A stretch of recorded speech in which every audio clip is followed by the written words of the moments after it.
जय हिंद दोस्तों आज आप सभी के बीच में हमारे भारतीय सैनिकों ने रविवार को एक प्रेस कॉन्फ्रेंस में 7 मई को किए गए ऑपरेशन सिंदूर की जानकारी को हम सभी के बीच में शेयर किया गया था, जिसमें हमारी भारतीय सेना ने पाकिस्तान की ऐसी ठुकाई की है कि उस पाकिस्तान में लगभग 9 आतंकी कैंप तबाह कर दिया गया था और जिसमें लगभग 100 आतंकियों को मार गिराया गया था।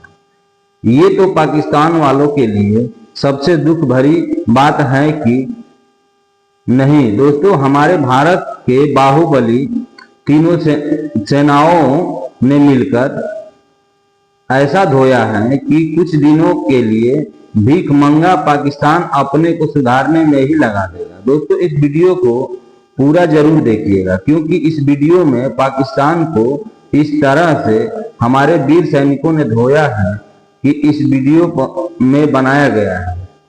दोस्तों नमस्कार प्रणाम, आप सभी देख रहे हैं स्टोरी वाइज और मैं हूं चंदन। दोस्तों हमारे भारतीय सेना ने रविवार को एक प्रेस कॉन्फ्रेंस में 7 मई को किए गए पाकिस्तान के लिए ऑपरेशन सिंदूर की जानकारी हम सभी के बीच में शेयर किया गया था और उस प्रेस कॉन्फ्रेंस में भारतीय थल सेना के महानिदेशक सैन्य अभियान DGMO lieutenant general Rajiv Ghai, भारतीय वायुसेना के महानिदेशक वायु अभियान DG air ops air marshal Awadhesh Kumar Bharti और भारतीय नौसेना के महानिदेशक नौसेना अभियान डीजीएनओ वाइस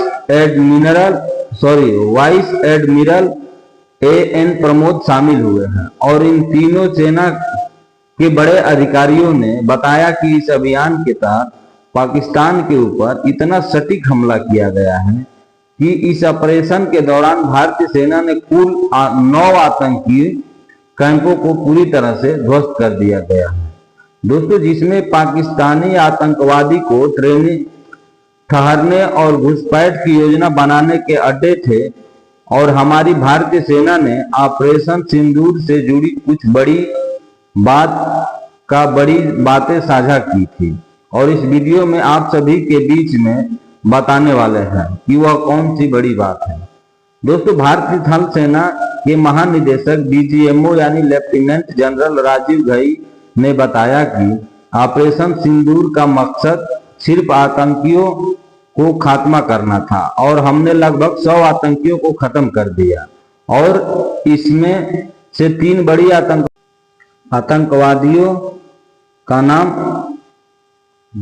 मुदस्सर खार, हाफिज जमील और यूसुफ अजहर को ढेर किया गया। और यही नहीं दोस्तों, इस प्रेस कॉन्फ्रेंस में आतंकवादियों के ठिकानों को उड़ाने का पूरा सबूत भी दिखाया गया। और दोस्तों डीजी एयर ओपेस यानी एयर मार्शल अवधेश कुमार भारती ने कहा कि भारतीय वायुसेना के मुरीद के और बहावलपुर जैसे आतंकी ठिकानों पर भी हमला किया गया और यह दोनों स्थान अंतर्राष्ट्रीय सीमा से काफी अंदर भी है और इसलिए इन्हें चुनना एक रणनीतिक रूप से एक अहम हिस्सा था और इसीलिए आईएएफ की टीम ने सटीक हमलों के लिए सैटेलाइट और इंटेलिजेंस आधारित टारगेटिंग और प्रिसिशन म्यूनिशन को इस्तेमाल किया गया और भारतीय सेनाओं ने केवल आतंकवादियों को ही निशाना बनाया।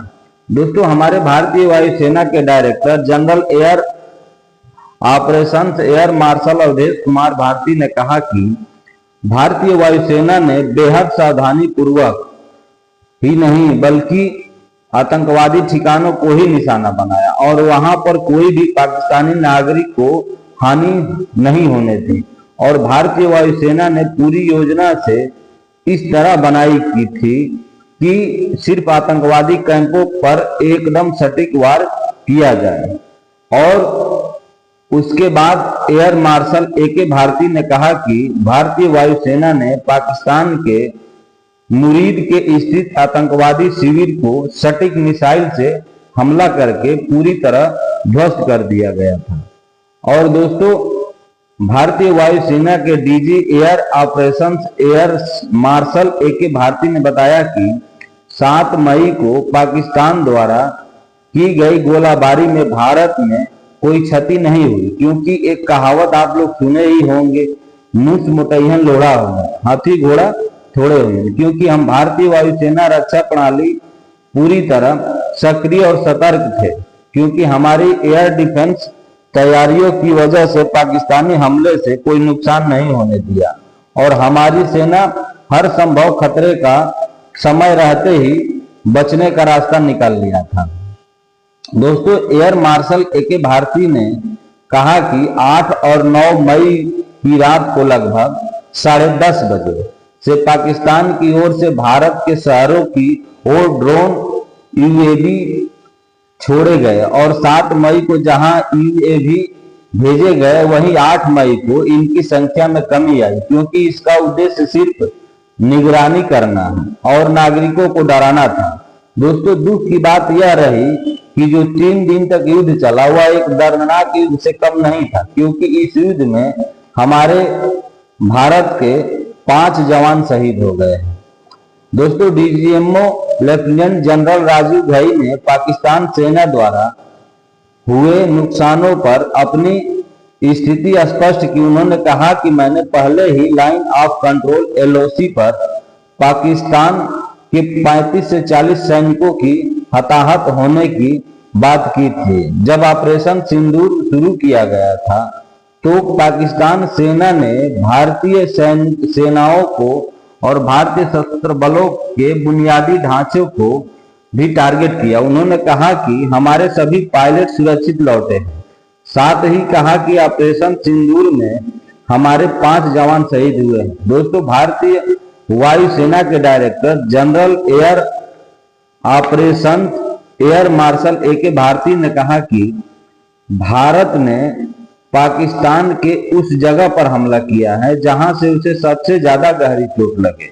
और दोस्तों, उन्होंने यह भी बताया कि तेज और संतुलित जवाबी हमले में हमारे बहादुर भारतीय सैनिकों ने पाकिस्तान के वायुसेना अड्डे और कमांड सेंटर्स और सैन्य ढांचे और एयर डिफेंस सिस्टम को पूरे पश्चिमी मोर्चे पर एकदम सटीक निशाना बनाया था और भारतीय सैनिकों के हमलों में चकलाला, रफीक और रहीम यार खान जैसे अहम एयरबेस शामिल थे।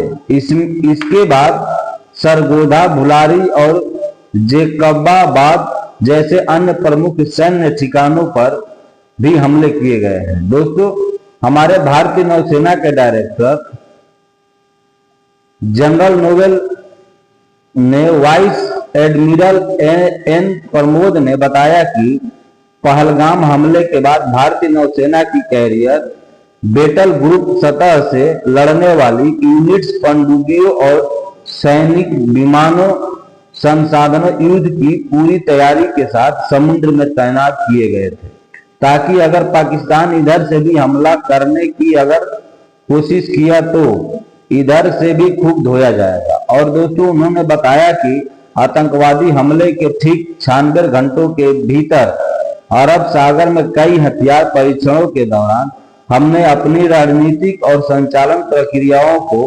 परखा और फिर बेहतर किया।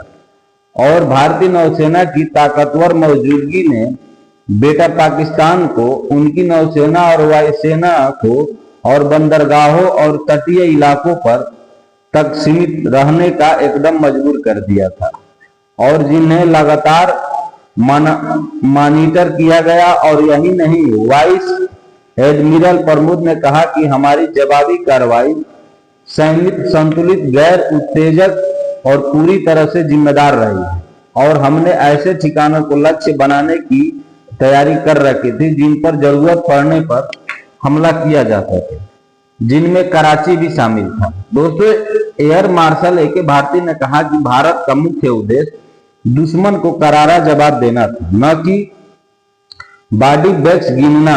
और दोस्तों, उन्होंने कहा कि हमने जो भी तरीके अपने साधन चुने उनका दुश्मन पर अपेक्षित प्रभाव पड़ा। कितने मारे गए, कितने घायल हुए, गिनती करना हमारा काम नहीं है। हमारा लक्ष्य है दुश्मन के ठिकानों को निशाना बनाना, बॉडी बैग गिनना तो नहीं। दोस्तों बात तो सही है। दोस्तों पाकिस्तान को लगता था कि भारत सरकार में कोई एरू गरू प्रधानमंत्री बैठा है कि हमेशा की तरह परमाणु बम की धमकी देंगे और भारत डर जाएगा। तो दोस्तों यह नया भारत है और हमारे भारत में मोदी जी की सरकार है और मोदी जी के सरकार में कुछ भी संभव हो सकता है। और अब पाकिस्तान को याद रहेगा तो जो परमाणु बम की बार बार धमकी देना बंद कर देगा। नहीं तो अब सैनिकों ने कुछ नहीं धोया है, इस बार धोएगा तो हमें लगता है कि पाकिस्तान ही खत्म हो जाएगा। दोस्तों अगर आप सभी को वीडियो अच्छी लगी है तो एक लाइक तो बनता है और दोस्तों चैनल को जरूर सब्सक्राइब कीजिएगा ताकि जब भी कोई वीडियो डालें तो आपके पास तुरंत पहुंच जाए। बाकी दोस्तों पाकिस्तान की बेशरम आदत को लेकर आप सभी की क्या राय है आप लोग कमेंट करके जरूर बताइएगा, क्योंकि आप सभी का एक एक कमेंट हमारे लिए बहुत महत्वपूर्ण है। बाकी दोस्तों यह वीडियो अपने दोस्तों रिश्तेदारों में शेयर करना बिल्कुल मत भूलिएगा। नमस्कार, प्रणाम, जय हिंद, जय भारत।